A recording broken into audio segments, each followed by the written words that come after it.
શિક્ષાપત્રી શ્લોક 66 થી 70। અને જે મનુષ્ય જેવા ગુણે કરીને યુક્ત હોય તે મનુષ્યને તેવા કાર્યને વિશે વિચારીને જ પ્રેરવો, પણ જે કાર્યને વિશે જે યોગ્ય ન હોય તે કાર્યને વિશે તેને ક્યારેય ન પ્રેરવો। અને પોતાના જે સેવક હોય તે સર્વેની પોતાના સામર્થ્ય પ્રમાણે અન્ન વસ્ત્રાદિકે કરીને યથા યોગ્ય સંભાવના નિરંતર રાખવી।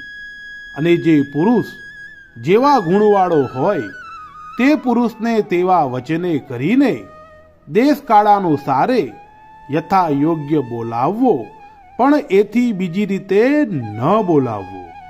અને વિનયે કરીને યુક્ત એવા જે અમારા આશ્રિત સત્સંગી, તેમણે ગુરુ, રાજા, અતિવૃદ્ધ, ત્યાગી, વિદ્વાન અને તપસ્વી એ 6 જણા આવે ત્યારે સન્મુખ ઉઠવું તથા આસન આપવું તથા મધુરે વચને બોલાવવું ઇત્યાદિ ક્રિયાએ કરીને તેમનું સન્માન કરવું।